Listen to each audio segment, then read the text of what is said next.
welcome to another installment of the Fragments of Silicon. Up this week, we have two reviews. Kind of a light week, in all honesty. Sometimes that happens. Anyway, first up is Super Mutant Alien Assault. Specifically, Super Mutant Alien Assault for the Nintendo Switch. That is because this game, a single-screen action side-scroller, harkening back to the old school, came out for the PC, Xbox One, and PlayStation 4 a few years ago, and just recently got ported to the Nintendo Switch. And given that it's a Nintendo Switch game, we'll throw it over to Galax to give us the details. Maybe we should call me the Switch correspondent or something. I don't know. Anyway, so yeah, this is a game where you're actually not a super mutant or an alien, you're a robot. I guess the aliens are mutants and possibly super. Certainly there's like a radiation pulse thingy that seems to power them up during the levels.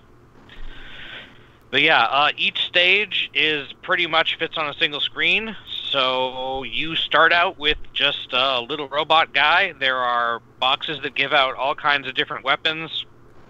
There are boxes that give out grenades. There are boxes that give out life-ups. And any stage may have one or more of those.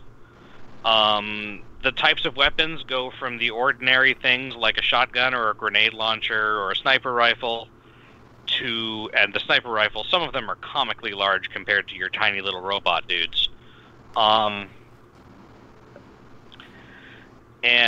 the explosives, there are regular bombs, there are cluster bombs, there are timed bombs. Honestly, I didn't get super far in this, so that you unlock more things as you play. And then, as you play even further, you unlock, or play more, you unlock the ability to start a run with one piece of equipment. You also unlock different robot designs to play as, which is a minor problem because you technically start out with one that you can choose. There's another one that kept appearing when I was doing quick start, but I couldn't select it manually. I don't know what was up with that. I mostly played in two-player co-op with a friend. There are a couple of different stage types. The basic stage type is just you have to kill all of the aliens that appear, and if they stay around for too long, they get stronger, and as you go through the stage, they sometimes start spitting out stronger ones. There are ones where your ship is trying to go into hyperdrive, and there will be a couple of energy capacitor thingies or whatever on the stage, and they will overheat, and you will have to shut them off before they explode. If they explode, they do damage to you, which is a significant issue because of the way damage works in this game. And then there are ones where there are, like, a particularly strong enemy that you have to defeat, and I never made it past the first one of those because, to me, this game, it seems like the graphic style and the type of weapons you can get a freaking, like, pogo stick cannon. There are the second sidearm you can get, which all of the quote-unquote real weapons have limited ammunition, but you can pretty early on get a pistol that you can use when you're out of real weapons, and then the second one of those you can get is called a plasma chakram, but it's basically like a disc that you throw and it bounces around and you have to pick it up again. But it doesn't have limited ammunition, so that's the important part. Like, it doesn't run out after a certain number of bounces or whatever.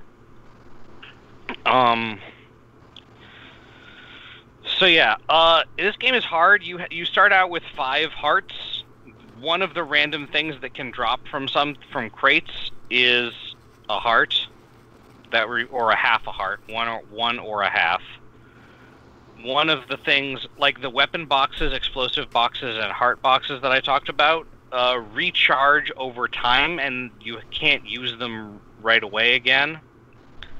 And the heart box only refills like a half a heart at a time. It might have even been a quarter, so you cannot heal fast ever. And you only have 5 hearts. If you're playing on 2-player, you each have 5 hearts, but you lose and have to go back to the start whenever either one of you dies. Two-player, I guess, kind of makes up for the extra action economy you have. Like in the ones where you have two things that you have to shut down, you can just kind of have each camp one of them pretty well. But it doesn't work, or in two-player, you have to take turns getting weapon upgrades or grenades. There are also special abilities that you get as you progress a little further in the game. I only ever got one of those, I think, and that one that I got is like a big vertical shockwave that extends a couple of tiny robot widths either way, which does a significant amount of damage, which is nice. And you can also get like weird passive abilities like a double jump. I'm not sure what those count as because it didn't seem to replace my other stuff. So yeah, I think my biggest sort of criticism of this is that the art style and the weapon style seem to suggest that this is like a frenetic bounce and shoot and just go fast game. But because taking damage is so punishing and you don't get a whole ton of damage, and how far you have to go back when you die, it feels like the actual play style kind of punishes being wild and frenetic and requires more measured and accurate play. That and the fact that all the weapons that don't do crap damage have limited ammunition. Although it varies widely how much they have. Some of them, like the rocket launcher, only has a little bit, whereas the machine gun and the twin machine pistols or submachine guns have a lot. Another issue I ran into a bit is that one of the random weapons is a rocket launcher or a grenade launcher, and the grenades bounce around, and it feels like after they've bounced, they can, if they blow up near you, they will hurt you, and if they blow up near the friend you're playing with, they will hurt the friend you're playing with, which, see aforementioned damage is bad thing. And I didn't see any option menu where you can, like, the weapons are unlocked in what seems like a linear order and through play experience, basically. Even if you lose, you still gain progress towards your next unlocking of a thing. There's no way to turn off things that you don't like, and I would gladly turn off, like, the grenade launcher and or the pogo stick gun, probably, so yeah, that's a minor. Also, the default control scheme is a little bit awkward for me because you're shooting with the shoulder buttons and using your face buttons for defensive move, which is like a dash or a dodge or a block or something, and your special moves, see aforementioned force blast thingy that I got. Oh, you do have limited ammunition for your special move. You pick up little green radiation cubes or something to power that enemies can drop when they die. Any questions so far? Nope. None here. Yeah, it's a pretty simple game. I had a lot of fun with it, but it's hard. And it feels like it would take more practice than I had time to put into it to actually get good at it. Yeah, that's kind of a theme with these kind of games. Mm-hmm. Yeah. Oh, I mean, also, well, from what I saw on the world map, I don't know if this is true because I didn't get that far, but it was only showing 12 different quote-unquote galaxies, which are the stages, or three galaxies. There are probably more than that, but I don't know how many more. So I can't say that this game is... I'm not going to say it's definitely super short, but it seemed like it might not be very long. it's probably not very long. Like, games, you know, like I said, you know. Which, again, it has enough difficulty to, like, make it so that it'll take a while for you to get to the end, but... Yeah. Well, I mean, we'll be talking about this more in the next review. Because, well, not to spoil things, but, you know, it's hard as well. Mm-hmm. But anyway. Let's see if the Steam achievements have a hint. Live research. Yeah, it's only there may only be the 3 galaxies, so this stage may only have 12 stages per run. They do seem to be somewhat randomized, like the room setup, like the type of stage you do in order seems to be static. Like the first world is always just a kill or survive stage, then a hit the button stage, and then I'm blanking out, but the last one is fight the boss. So it may only be 12 stages total. So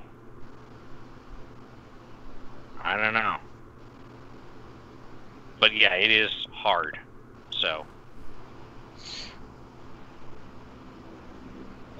as you'd expect, but it's fun and it's not that expensive, so I would recommend it.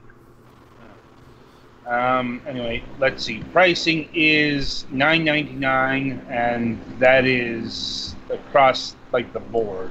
Mm-hmm. Yeah, like I cannot make a judgment call on the pricing because I didn't play it. Like, but we'll trust your recommendation here. Mm-hmm. Any other comments on the game here? It's probably pretty good for Switch because because it's easy to get a second player. I'm pretty sure we actually had a Pro controller lying around, so I didn't have to split the Joy-Cons up, but I'm pretty sure it works that way. Hopeful.